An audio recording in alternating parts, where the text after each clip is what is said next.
అందరికీ నమస్కారం. Welcome two reviews రాజు Praveen channel. So ఈ వీడియోలో మనకి ఈ ఒక లాస్ట్ 2 డేస్ నుంచి ఏదైతే మనకి యూట్యూబ్లో సోషల్ మీడియాలో హల్చల్ చేస్తున్నటువంటి ఒక టాపిక్ ఏదైతే ఉందో మనకి థంబ్నెయిల్ చూడగానే మీకు అర్థమైపోయి ఉండాలి.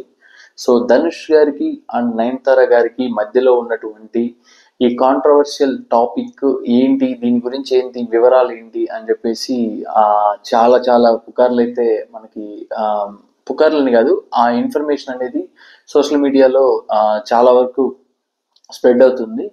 సో దాని గురించి ఏంటి వివరాలు అనేది నేను ఈ వీడియోలో మాట్లాడతాను. సో మనకి ఒక 2 డేస్ బ్యాక్ నయనతార గారు వచ్చేసి మనకి ఆవిడ అకౌంట్లో ట్విట్టర్లో 3 పేజీల ఒక నోట్ని, ఒక పత్రాన్ని అయితే రిలీజ్ చేయడం జరిగింది. సో దాంట్లో ఉన్నటువంటి ఈ కంటెంట్ ప్రకారం ఓకే మనకి ధనుష్ గారిని టార్గెట్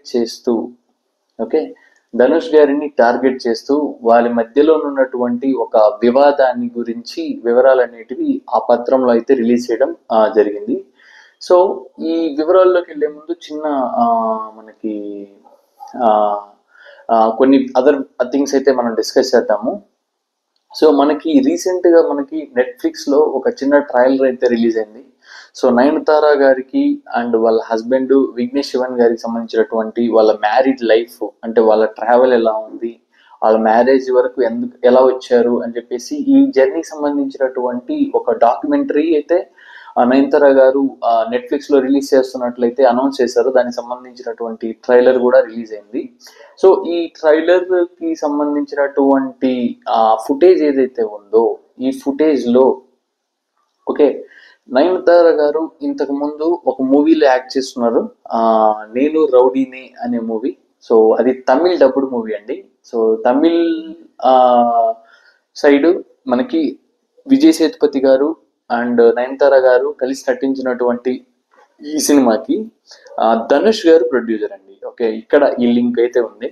సో ధనుష్ గారు ఈ మూవీకి ప్రొడ్యూసర్ కావడము అండ్ ఈ మూవీకి డైరెక్టర్ వచ్చేసి మనకి నయనతార గారు ఇప్పుడు ఎవరినైతే మ్యారేజ్ చేసుకున్నారో విఘ్నేష్ శివన్ గారు.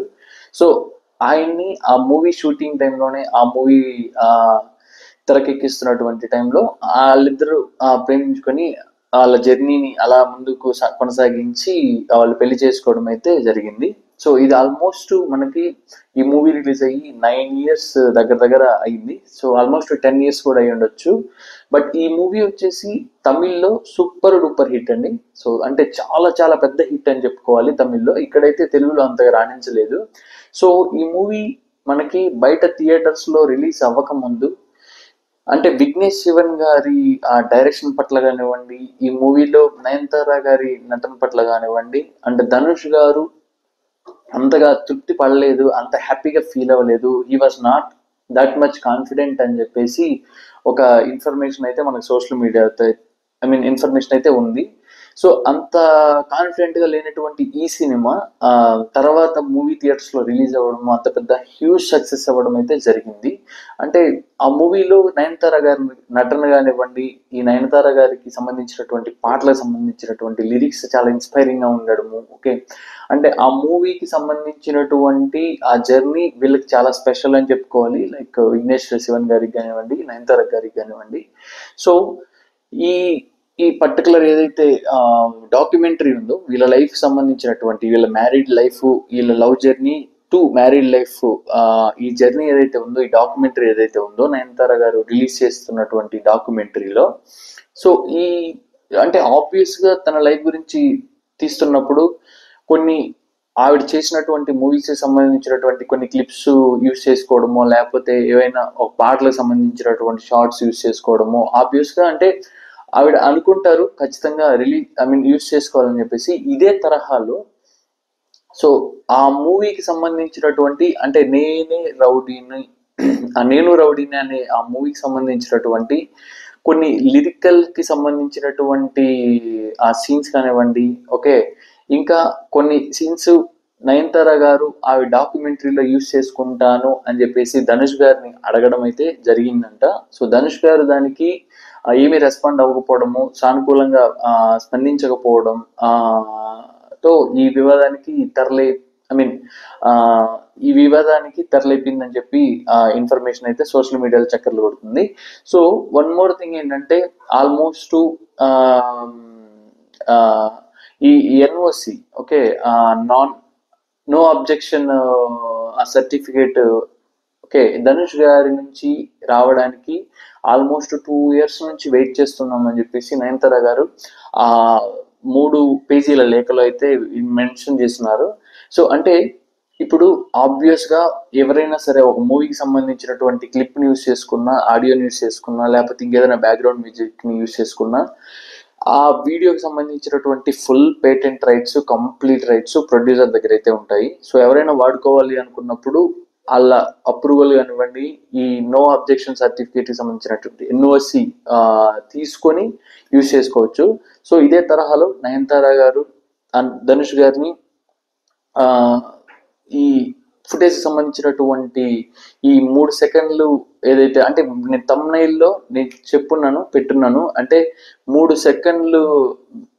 సెకండ్లకి 10 కోట్లు అడిగాడా ధనుష్ అని చెప్పేసి దీని గురించే అండి. అంటే ఈ మూవీ మధ్యలో ఓకే అంటే మూవీ షూటింగ్ జరుగుతున్న టైంలో వీళ్ళ పర్సనల్ మొబైల్ నుంచి నయనతార గారి అంటే వీళ్ళ సన్నిహితులు కానివ్వండి, వీళ్ళ సహచరులు కానివ్వండి, వీళ్ళ సైడ్ నుంచి వీళ్ళు తీసుకున్నటువంటి 3 సెకండ్ల ఫుటేజ్ ఆ మూవీ తీస్తున్నటువంటి టైంలో ఆ 3 సెకండ్ల క్లిప్ ని మన నయనతార గారు రిలీజ్ చేస్తున్నటువంటి ఆ డాక్యుమెంటరీకి సంబంధించినటువంటి ట్రైలర్ లో యూస్ చేయడం చూసిన తర్వాత ధనుష్ గారు ఆ 3 సెకండ్ల ఫుటేజ్ ని 24 hours లో తొలగించాలని చెప్పేసి లేకపోతే 10 కోట్లు మనకి జరిమానా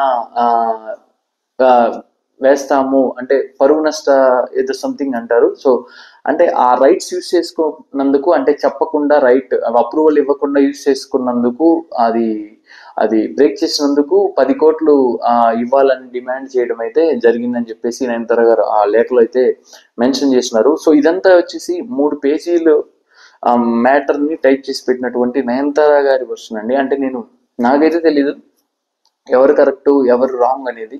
ఎందుకంటే ధనుష్ గారి సైడ్ నుంచి కూడా వాళ్ళ సన్నిహితులు కానివ్వండి, వాళ్ళ సహచరులు కానివ్వండి, కొందరు ఆ ఫిల్మ్ ఇండస్ట్రీ వాళ్ళు కానివ్వండి ధనుష్ కి సపోర్ట్ చేసే వాళ్ళు కూడా ఉన్నారు. ఎందుకంటే మనకి ఇంతకు ముందు ఏదో సంథింగ్ విఘ్నేష్ శివన్ గారి మూవీకి సంబంధించినటువంటి టైటిల్ ఏదో వ్యవహారంలో వీళ్ళేదో అవతల పర్సన్స్ కి కొంచెం అపోనెంట్ గా అపోజిట్ గా రెస్పాండ్ అయినట్లు ఓకే ఇలా మీరు చేయొచ్చు కానీ ధనుష్ గారు చేస్తే మీకు నచ్చట్లేదా అని చెప్పేసి కొంతమంది ధనుష్ గారికి కూడా సపోర్ట్ చేస్తున్నారు.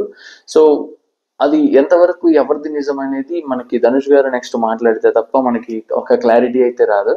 బట్ ఈ 3 సెకండ్లు ఈ 10 crores వివాదం అయితే ఇదండి. అంటే ఈ మూవీ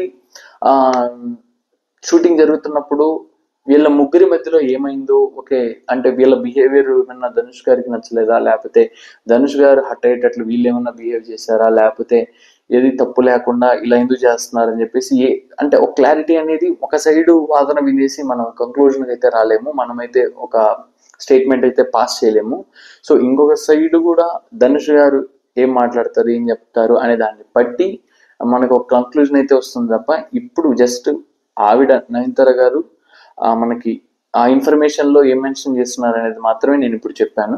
సో అది అంటే ఆల్మోస్ట్ మనకి ఇంకొక కొన్ని పుకార్లు అయితే ఏంటంటే అప్పుడు రిలీజ్ చేయాల్సినటువంటి డాక్యుమెంటరీని 10 సంవత్సరాల తర్వాత 9 సంవత్సరాల తర్వాత రిలీజ్ చేస్తున్నారు. అప్పుడైతే చాలా బాగా చూసుండేవాళ్ళు, కానీ ఇప్పుడు ఎవరు చూస్తారు, ఎవరు అంటే అంత హైప్ ఎక్కడుంది, ఇదేమన్నా పబ్లిసిటీ పాయింట్ ఆఫ్ వ్యూలో నయనతార గారు చేస్తున్నారా అని చెప్పేసి ఇంకొక కొన్ని వీడియోస్ లో కూడా కొంతమంది పెట్టున్నారు. బట్ అది ఎంతవరకు వాస్తవం అనేది మనకు తెలియదు.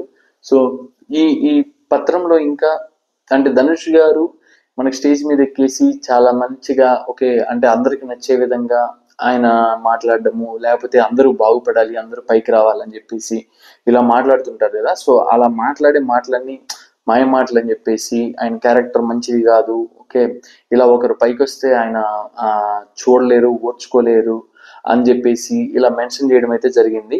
అండ్ ఇంకా వచ్చేసి మనకి వాళ్ళ అంటే సన్ ఆఫ్ బ్రదర్ ఆఫ్ అని చెప్పేసి వాళ్ళ father name brother name mention చేసినారు. సో ధనుష్ గారి బ్రదర్ అంటే మనకి ఆడువారి మాటల గద్దాలు వేర్లే movie and 7/G Brindavana colony మూవీని డైరెక్ట్ చేసినటువంటి డైరెక్టర్ మనకి ధనుష్ గారికి బ్రదరు. సో వాళ్ళ మెన్షన్ అంటే వాళ్ళు లేకపోతే నువ్వు నథింగ్, వాళ్ళు లేకపోతే నువ్వు లేవు అన్నట్లు మెన్షన్ చేసి ఓం నమ శివాయ అని చెప్పేసి పెట్టారు. అంటే అదేంటంటే ధనుష్ గారి ఏ ఆడియో ఫంక్షన్లోనైనా లేకపోతే ప్రీ రిలీజ్ ఫంక్షన్స్లో అయినా మాట్లాడిన తర్వాత లాస్ట్లో ఇలా పైకి చూసి ఓం నమ శివాయ అని చెప్పడం అది అలవాటు. సో దాన్ని కూడా సెటైరల్ గా నయనతార గారు అలా మెన్షన్ చేయడం అయితే జరిగింది. బట్ ఈ ఈ ఈ వివాదంలో కొంతమంది నయనతార గారికి సపోర్ట్ చేయడము అండ్ కొంతమంది ధనుష్ గారికి సపోర్ట్ చేయడం వల్ల ఆ మూవీ ఇండస్ట్రీ కూడా ఏదో ఒక 2 భాగాలుగా చీలిపోయినట్లు. ఓకే, ఇప్పుడు ప్రెసెంట్ అయితే అంత మంచి ఆ అంటే ఏదో ఒక పోటీ లెక్కన సోషల్ మీడియాలో అయితే రచ్చ జరుగుతుంది. సో అది ఎంతవరకు దారితీస్తుంది, ఎక్కడ ఆగుతుంది, ఓకే ఏంటి కంక్లూజన్ ఏంటి అని చెప్పేసి కూడా కొంతమంది ఏంటంటే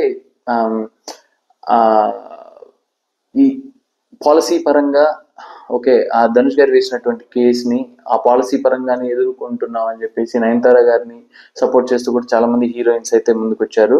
సో చూడాలండి ఇది ఎక్కడ వరకు ఎంతవరకు ఎవరు గెలుస్తారు ఏంటి ఎంతవరకు వెళ్తుంది అనేది మరి చూడాలి. నెక్స్ట్ ఎవరెవరు మాట్లాడతారు అనేది. సో దట్స్ ఇట్ అండి. సో ఏదైనా అప్డేట్ వస్తే దీని మీద కూడా వీడియో నేను పెడతాను ఖచ్చితంగా. అండ్ నేనైతే అంటే ఎవరికి సపోర్ట్ చేయట్లేదు. ఓకే, ఎవరి వాదన ఏంటి అనేది ఎవరి గురించి మనకి ఏం తెలియదు, కంక్లూజన్ అయితే లేదు. బట్ జరిగింది ఆవిడ ఆ స్టేట్మెంట్స్ లో పెట్టిన లేక మీనింగ్ ఏంటి అని చెప్పేసి నేను ఎక్స్ప్లెయిన్ చేశాను. So that's it. వీడియోని ఎండింగ్ వరకు చూడండి, స్కిప్ చేయకుండా. మనకి సబ్స్క్రైబ్ చేసుకోండి, మీకు ఫర్దర్ వీడియోస్ మిస్ కాకుండా నోటిఫికేషన్స్ వస్తాయి. లైక్ చేయండి, మన సర్కిల్లో షేర్ చేయండి. అండ్ ఇప్పటి వరకు సపోర్ట్ చేసిన ప్రతి ఒక్కరికి థ్యాంక్ యూ సో మచ్ అండి. అండ్ జై హింద్.